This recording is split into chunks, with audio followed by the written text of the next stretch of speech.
You're trying to please everybody, you end up pleasing nobody. Yes, exactly. Wow, that's damn well said, man. Yeah. Correct. And I think it was I forgot who told me this. Is like in marketing, people always think that marketing is just attracting people, but it's not. You cannot attract without repelling. What are you doing right now that is growing you believe, like at least you believe that is making or growing your account, your YouTube channel so fast? What do I think? The thing is, I'm not too sure, man. I'm just doing what the audience want me to do. I'm serious. Yeah, when the video I got 1 million views, that was a point of time when everybody was in trouble. I see a lot of people selling their stock. I'm like, hey, hello. Yeah, so I tell them this is not right, and I told them to, I did a video. Hey, hello, wake up, Then somehow they got 1 million views. I'm not too sure why. There was the video about Tesla, right? It was like maybe Tesla. 20% Tesla. The rest was just me shouting and nagging at people. Or selling their stocks. Yeah, don't sell your stock. Don't be dumb, that kind of thing. Thank me 1 year, that kind of shit. Yeah. Okay, yeah. But in order for you to give that kind of advice, right? It sounds like you have done your research and a lot of your research. Yes. A lot of research, yeah. So it sounds like you were already doing a bunch of research, and you're just sharing what you have researched for people who are in a way lazy to do that research, or maybe they were just caught up with the fear of the market and all the emotions in the market. Yeah. So what I just do, I just share with people. Just share openly, nothing to like hold back or what. Just because YouTube, I can say anything I want. So that's fantastic. So I just talk lor. Yeah. So what am I doing different? Your question was, what am I doing different? Is it? As in what do you think are some of the things that you did differently that grew your account so fast?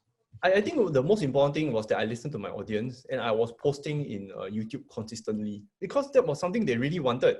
I did. They really authentically wanted it. And when I let's say for example, I didn't remember the last Friday.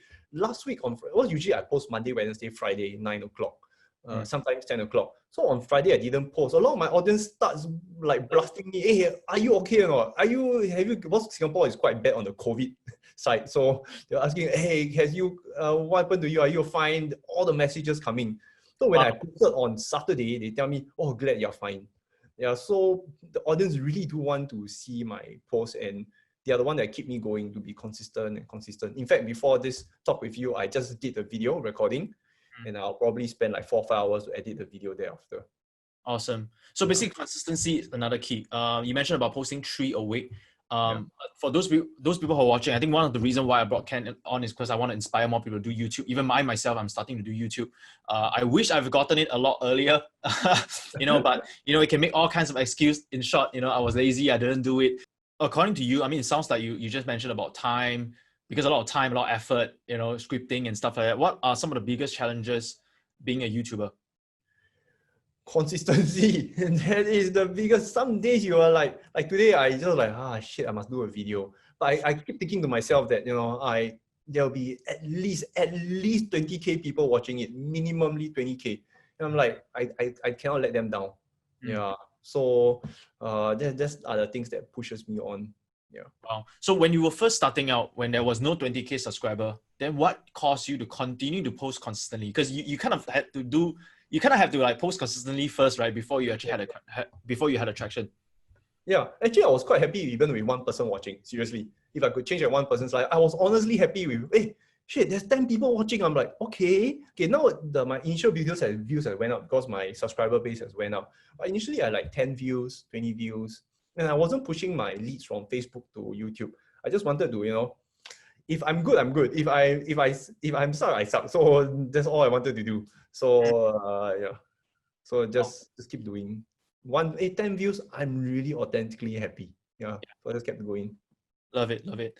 It reminds me of there was a time when I was doing just Facebook Live, because I committed to myself. I said, okay, I'm going to do a Facebook Live once a day for like 30 days.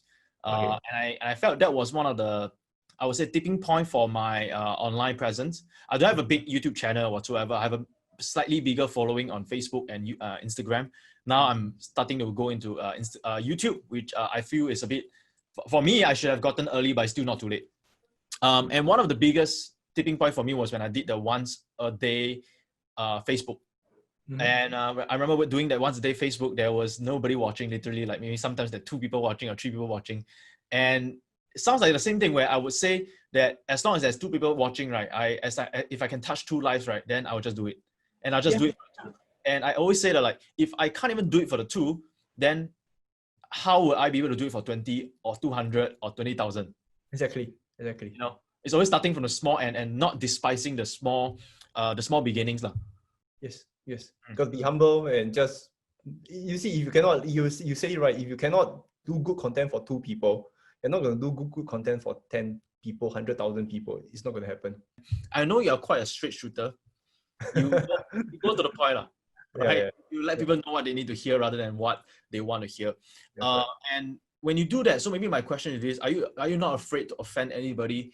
You know, how do you deal with that? I am literally not afraid to offend anybody. Last time, okay, let's say for example, last time I was running a company, I was working a lot of people. So I was really afraid to offend anybody. I was like always holding back my words. But on YouTube, because it's myself, I have 100% responsibility. People hate me, they hate me, they won't hate my team. Yeah. I will just say whatever I want. But of course, always keep in mind that always remember to be humble and always to like, how to say, don't be too ahead of myself. Yeah. Okay. And with this topic, I just want to ask one more question before I go to a sidetrack question. More like a fun question later. I think one more question for you is like, since we're on this topic, right? What is your, like, how do you deal with haters then? Because as you're growing, pretty sure, especially YouTube, you know, like sometimes you post videos, people disagree, you know, there's a bunch of like very hateful comments sometimes, right? How do you deal with that? Oh, I love it. Okay, the thing is, I actually, for my haters, I only have like every video I get 99, I get like 5,000 likes or something, or 10,000 likes, and I only have like 1% of dislike. Normal, it's quite normal. I get shit all the time. Every 1 hour, I'll see a comment appearing on my phone. Some shitty comment. Yeah, it is. Yeah, but to me, it doesn't really affect me yet. I mean, frankly, it doesn't affect me at all. I don't feel anything at all. So, yeah. How do you deal with it? Like the first time when that happened? Actually, last time when I first started the channel, I replied every single comment. So I spent a lot of time thinking how to reply to the haters. Okay. So now, I just don't reply to them. We've all done that, right? Yeah. Then I just don't reply to them. I just happily continue my own thing.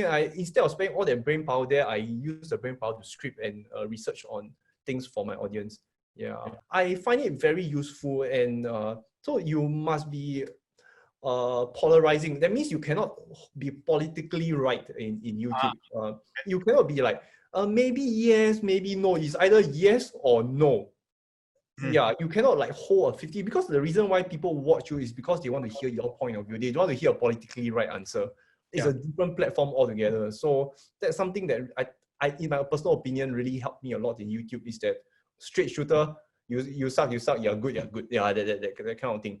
Like a lot of people hit me on, because I keep scolding that value investing is dead. Warren Buffett is outdated. Yeah, I keep saying that, and yeah, I get a lot of haters coming in for that, but it's still like 1%, so I don't give a crap. But I of course, when I say that, I always have research documents. I keep posting like, this is the reason why, this is the reason why, this is, yeah. So wow, I love that so much, because so the you have the message that is polarizing, not politically correct, right?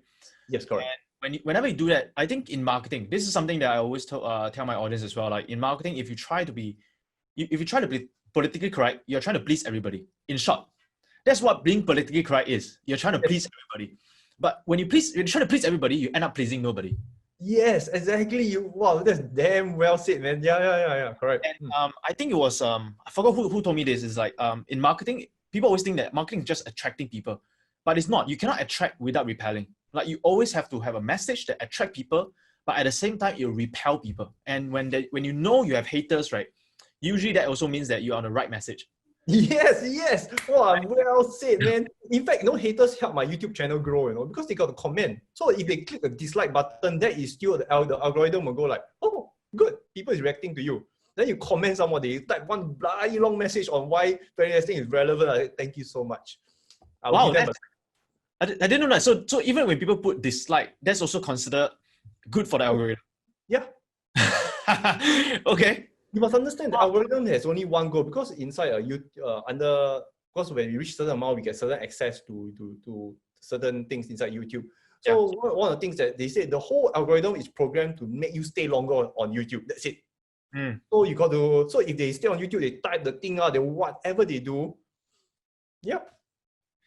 Awesome. Oh, that's amazing. I learned something new today. I didn't know that negative comments or as in like negative reaction is good. It's good. I know. It means next time I should celebrate.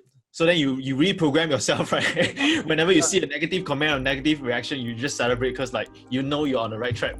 Thank you so much. Yes. Right. Super amazing. Thanks for that. Love it. I have one last question for you before we end today. And this question is a bit random.